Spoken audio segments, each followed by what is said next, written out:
Hello friends, welcome back to our channel Mrs. Diya. நம்ம channel இப்போ தான் first time பார்க்குறீங்கன்னா மறக்காம நம்ம சேனலை சப்ஸ்கிரைப் பண்ணிட்டு பாருங்க, ஃப்ரெண்ட்ஸ் அண்ட் ஃபேமிலிக்கு ஷேர் பண்ணுங்க. நான் அப்லோட் பண்ணுற வீடியோஸ் உங்களுக்கு பிடிச்சதுன்னா கமெண்ட் பாக்ஸில் கமெண்ட் பண்ணுங்க. நம்ம வந்துட்டு போன வீடியோவில் பார்த்தீங்கன்னா ஜிக்ஜாக் ஸ்டிச் வந்துட்டு பார்த்தோம் ஆரியில். அந்த ஜிக்ஜாக் ஸ்டிச்சை யூஸ் பண்ணிட்டு நம்ம எப்படி வந்துட்டு கட் ஒர்க் பண்ணலாம், அதுக்கப்புறம் வந்துட்டு எப்படி அப்ளிக் ஒர்க் பேட்ச் ஒர்க் பண்ணலாங்கிறத நான் இந்த வீடியோவில் சொல்ல போகிறேன். இந்த வீடியோவில் பார்த்தீங்கன்னா நம்ம வந்துட்டு ஏற்கனவே பேப்பர் கட் பண்ணிட்டு அதை கிளாத்தில் வச்சு கட் பண்ணிக்கோங்க அப்ளிக் ஒர்க் பண்ணுறதுனா. ஏன்னா டைரெக்டாக வந்துட்டு நம்ம கிளாத்தில் கட் பண்ணும்போது சில டைம் மிஸ்டேக்ஸ் வரும். நம்ம இப்போ வந்துட்டு கிளாத்ல நான் ஏற்கனவே கட் பண்ணி வச்சிருக்கேன், அதை எப்படி கட் பண்ணங்கிறத சொல்றேன். நான் அதை எப்படி வச்சுட்டு நம்ம யூஸ் பண்ணிட்டு எப்படி அதில் வந்து ஜிக்ஜாக் ஸ்டிச் யூஸ் பண்ணிட்டு ஒரு டயக்ராம் வந்துட்டு கொண்டு வரலாம் அப்படிங்கிறத நான் இந்த வீடியோவில் சொல்ல போறேன். வாங்க வீடியோக்குள்ள போகலாம். ஹலோ ஃப்ரெண்ட்ஸ், நம்ம பார்த்தீங்கன்னா இந்த மாதிரி வந்து பேப்பர் கட் பண்ணிட்டு அதுக்கப்புறம் வந்துட்டு கிளாத்தில் கட் பண்ணும்போது பார்த்தீங்கன்னா உங்களுக்கு வந்துட்டு ஈஸியாக இருக்கும். இப்போ வந்துட்டு நான் ஏற்கனவே வந்துட்டு கிளாத்தில் கட் பண்ணி வச்சுருக்கேன். இந்த டயக்ராம் பார்த்தீங்கன்னா நான் ஒரு பின்ட்ரெஸ்ட்டில் தான் பார்த்தேன். நான் அதை எடுத்துகிட்டு நான் பேப்பர் கட் போட்டுட்டு வரைஞ்சி பேப்பர் கட் போட்டு கிளாத்தில் வந்து கட் பண்ணி வச்சுருக்கேன். இப்போ இந்த அப்ளிக் ஒர்க் பண்ணுறதுக்கு நம்ம என்ன பண்ணணும் அப்படின்னா, ஃபஸ்ட்டு வந்துட்டு ஃபேப்ரிக் க்ளூ போட்டுட்டு நமக்கு எந்த இடத்துல வேணுங்கிறத வந்துட்டு நம்ம வந்து லைட்டாக அட்டாச் பண்ணிக்கணும். இப்போ வந்து இதில் பார்த்தீங்கன்னா நான் கொஞ்சமாக தான் ஃபேப்ரிக் க்ளூ போட போகிறேன். லைட்டாக போட்டுக்கோங்க. கொஞ்சம் இந்த கிளாத் நம்ம போடும்போது வந்துட்டு நகரும், அதுக்காக தான் நம்ம ஃபேப்ரிக் க்ளூ யூஸ் பண்ணுறது.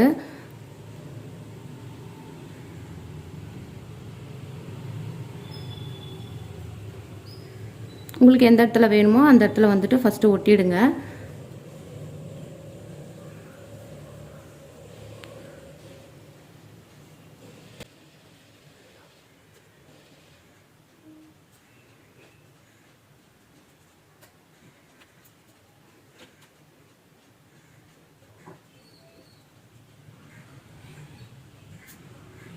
இப்போ பார்த்தீங்கன்னா நம்ம கட் பண்ணது வந்துட்டு நம்ம டயக்ராமுக்கு ஏற்ற மாதிரி நான் ஃபுல்லாக க்ளூ போட்டிங்கன்னா வெளியிலாம் தெரியும்.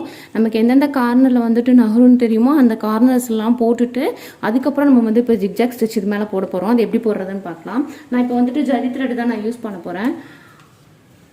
ஃபஸ்ட்டு வந்துட்டு செயின் வித் ஜிக்ஜாக் கொடுக்காதீங்க. ஃபஸ்ட்டு அவுட்டரில் ஃபுல்லாமே வந்துட்டு நம்ம ஜிக்ஜாக் மட்டும் நம்ம கொடுக்க போகிறோம். இது எப்படி கொடுக்குறதுன்னு பார்க்குறேன். இப்போ வந்துட்டு நம்ம மெயின் கிளாத்தில் ஒரு ஸ்டிச்சும் அதுக்கப்புறம் பார்த்தீங்கன்னா நம்ம ஒட்டியிருக்க கிளாத்தில் ஒரு ஸ்டிச்சும் நம்ம போடணும்.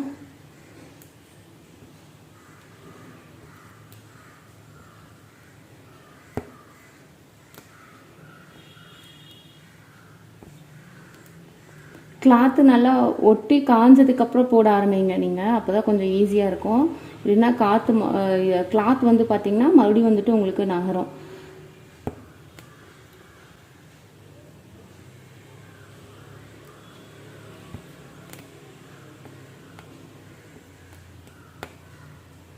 நான் இதில் மெயின் கிளாத்தில் ஒரு ஸ்டிச்சும் ப்ளஸ் வந்துட்டு நம்ம ஒட்டியிருக்க கிளாத்தில் ஒரு ஸ்டிச்சும் நான் போட்டுட்ருக்கேன்.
இப்போ இதில் பார்த்தீங்கன்னா ஃபுல்லாகவே வந்துட்டு நம்ம ஜிக்ஜாக் கொடுத்துட்டோம். இப்போ ஜிக்ஜாக் கொடுத்துட்டு அவுட்டரில் பார்த்தீங்கன்னா அந்த கிளாத் வந்து தெரியும். அதுக்கு நம்ம என்ன பண்ணணும் அப்படின்னா, இந்த அவுட்டரில் வந்துட்டு நம்ம சுற்றியுமே வந்துட்டு ஒரு செயின் ஸ்டிச் வந்து நம்ம போட்டு முடிக்கணும். இப்போ அந்த செயின் ஸ்டிச் வந்து நான் இப்போ கீழேருந்து ஸ்டார்ட் பண்ண போகிறேன். இப்போ இந்த இடத்துலேருந்து ஸ்டார்ட் பண்ணி ஃபுல்லாகவே ரவுண்டாக நீங்கள் கொண்டு வந்துட்டு அதே இடத்துல முடிச்சிருங்க செயின் ஸ்டிச்சை.